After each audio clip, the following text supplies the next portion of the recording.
You look at them roar around Texas Motor Speedway, the condos on the left, the Speedway Club at the top of your screen as you watch this great view from the Budweiser.com airship. Look at that.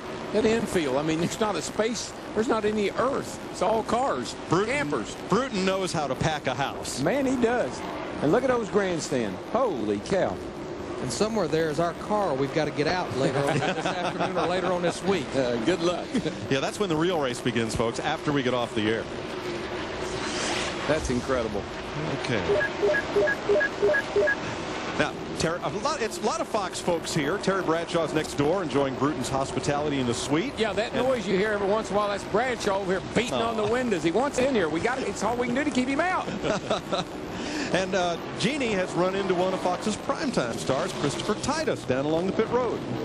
Titus' high-performance car did not qualify for today's race, or any other for that matter, but Christopher Titus hanging around here. Big racing fan. Big racing fan. That's part of being on the track. We can't hear each other. Yeah, huge racing fan. Huge racing fan. Just we were standing by the Ford turn when Horner they just spun, and I got doesn't look like it's really easy to get back in shape at 180. I'd say it's amazing. NASCAR racing, just in general, I've been watching my whole life. And, you know, my dad and I'd fight all week, but on Sunday we both sat on the couch, and all the fighting stopped until after the race, and then we'd fight about whose fault the wreck we saw was. So, I love it here. It's amazing. Well, of course, you're the honorary Grand Marshal, and that means you have to count every single lap, so I'll let you go. All right, thank you. Trouble for Ricky Rudd. Like I said, with 50 laps or so to go, start watching for engine failures. This joint is hard on the valve train. It's hard on everything. Rudd off the pace and we'll look at around the pit road here, it appears. Yeah, he had a good bit of smoke coming out the exhaust, so I'm thinking he may be bringing her to the garage. He's been on a lead lap all day and spent a lot of time today in the top 5. No, Ricky's going to stay on the racetrack. And he is receiving the black flag from NASCAR for all that smoke. Well, they want to make sure he's not putting any oil down. You know, they suspect that. They're going to send him to the pits where the inspector in the pits can at least check it out. Where there's smoke, there's usually trouble. Steve? Mike, I was just listening to Michael McSwain, the crew chief, on the radio for Ricky Rudd. They're going to bring him in, raise the hood, and take a look at it. They don't know exactly what's wrong, but they are going to bring him in and raise the hood. Well, that's the first step in the process. To satisfy NASCAR, you got to bring the car in. Look, be sure it's not losing any fluid. If it isn't, then it'll still run. Then they'll let him go back out. Rudd 7th in points. He's been running at the finish in 21 consecutive races ever since the Brickyard last year. And was thrilled with this car. Talked to him last night. He said best car he had all year. So I'm sure he's very disappointed right now. 4, 3, 2, Steve? 5. And Mike's car is smoking heavily as he comes to a stop. They're taking the hood pins out right now. Ricky's sitting in the hood, or inside the car rather.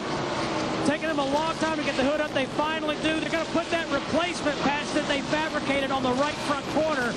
Michael McSwain and the crew looking or trying to listen to their radio conversation. Steve, what we see that you can't is that right side exhaust bank is puffing smoke just about every rev. And you saw the NASCAR official kneel down there to see if there was any oil coming out. That's the biggest thing. They want to make sure it's not leaking any oil. I don't believe I'd be worried about that fender right now because I don't think that's going to be I don't think that's going to help them that much. Ricky Rudd losing a lot of time under green. Here is Steve Park. It's going to be 1.2 seconds back to Dale Jarrett, the second place car. And look at the attitude of that car. I mean, the car is perfect. It's going around the racetrack. Valence right down against the track. That's exactly what you want to see a car look like in race trim. Look, it's not rearing up on the left front corner just as it exits that corner a little bit, but that thing is really looking good.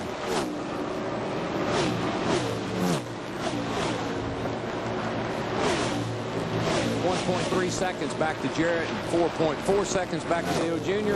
And Jr. and Gordon are running right together. That's 11 seconds back to the 40 car. Kenny, trouble down here, turn. One car hard in the wall. Big wreck. Jimmy Spencer. Man, he hit that hard. seventh caution of the day at lap 265. Jeremy Mayfield, no, I'm sorry, did not keep from going a lap down. Boy, I can't believe he can even drive that thing. That thing slammed the driver's side hard. And he was involved in that first wreck today in the first caution. Yeah, he was just out there really making laps. You can see the trouble, all this damage here, all this damage back here. Although I have to say the driver's door looks like it's pretty much intact. That was a big hit. Yeah, Jimmy was 32nd. He was 8 laps down. He was just trying to ride it out. He got the car torn up early in the race, and he's been trying to ride it out. One good thing, Darrell, we've seen about these rear ends into the walls. Look at all the crumple zone that car absorbs all that energy when it hits the wall and shrinks up just like that. Oh, it's hard. Car just got loose, come around with him, shot straight up there to that outside wall hard. He's still driving it to the garage.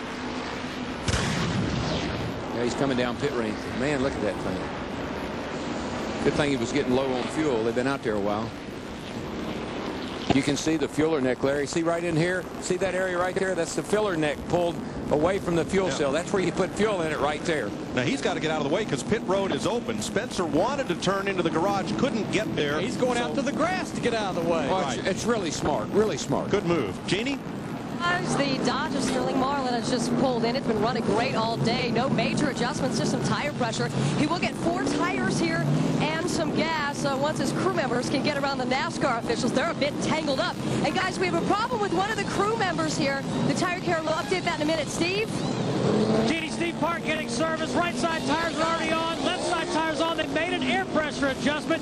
Trying to get Steve Park out of the lead. Matt Yoakum. No debate down here in the 8th pit. 4 tires, no adjustments for Dale Earnhardt Jr.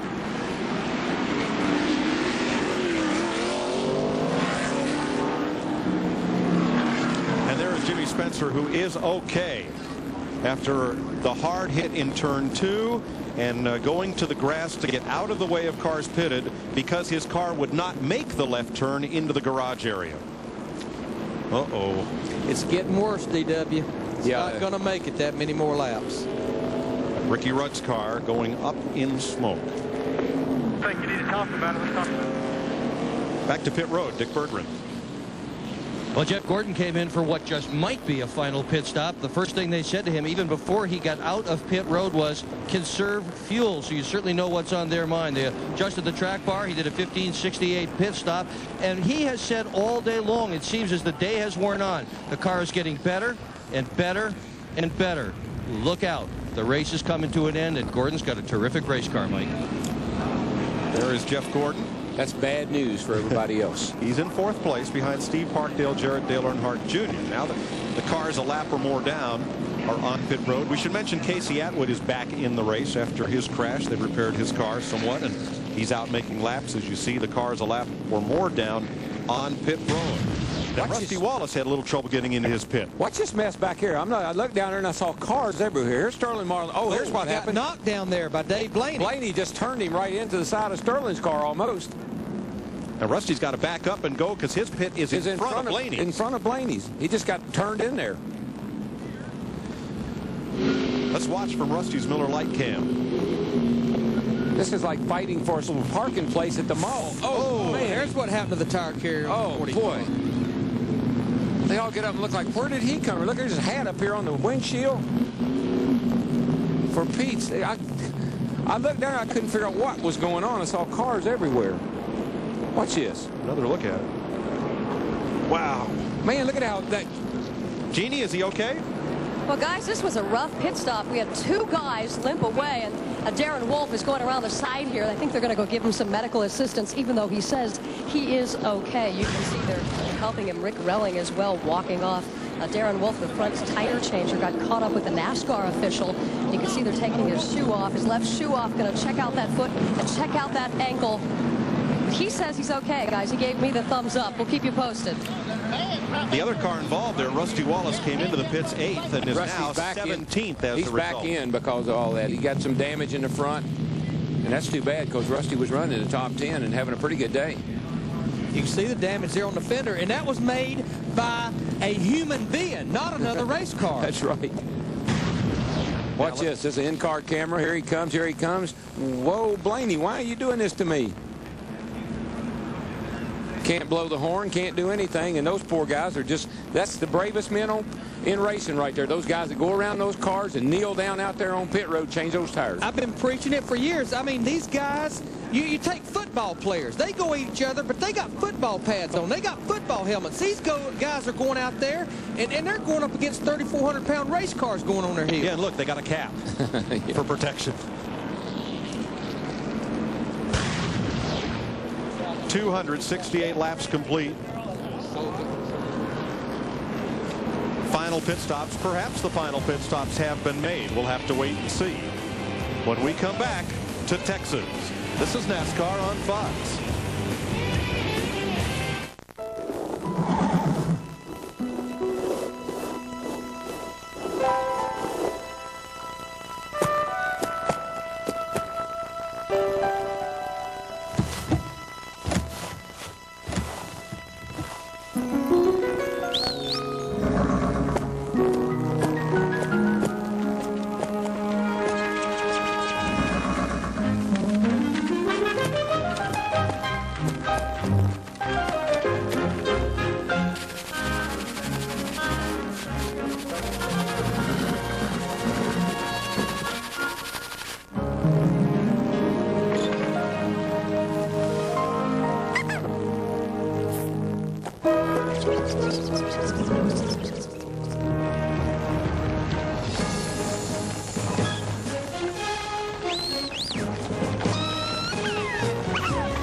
The new crop of vehicles from Dodge includes one really bad apple.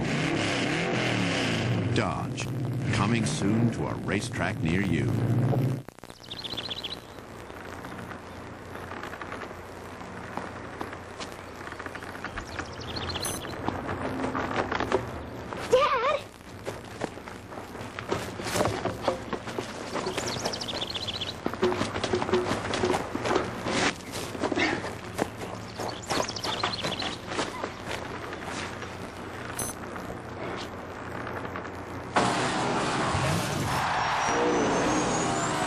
Billy discovers Uncle Eddie's a real ladies' man. Where'd you get these olives? They're delish. Looking good. Grounded for Life, all new at 8:30 Fox Wednesday. I couldn't sleep at all last night. Just thinking of you. Everything went right. Well, I was tossing and turning and tossing and turning. I kicked the blankets on the floor. Turned my pillow upside down. I never did before.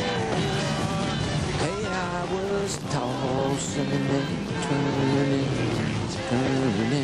and tossing and turning all night. Hey! Yeah, but you weren't turned over like this poor fella here. Oh boy, that's a horrible thing for a driver to see people coming in his windshield like that, and he can't do anything about it. Good thing that steer didn't have horns. Oh. They ask me why I drive a race car. I've always said, why would them guys get out there on pit lane bent down beside a car like that? Going right back out there. And you wait till next week. Martinsville's pit road is, I know they've improved it, but here comes all the leaders.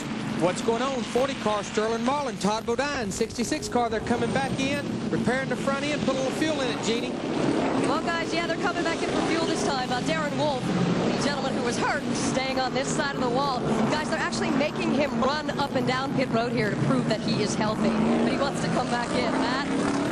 Jeannie, Tony Eury Jr. and Sr. have been calculating their fuel mileage to the best of their figuring. They're going to come up one lap short if this race goes green for the duration. They were talking about coming down for a splash and go, but remember, this car does have that aero push problem, and they are too concerned about being back in the 16th position and trying to fight their way all the way back up. Eury Sr. thinks there will be one more caution, so this shouldn't be a problem. To Steve. Well, Mike, Steve Allen on the 88 car, the gas man says they're pretty sure they can make it the rest of the way. But then the one crew, I just heard Paul Andrews talking to Steve Park. He does not think they can make it.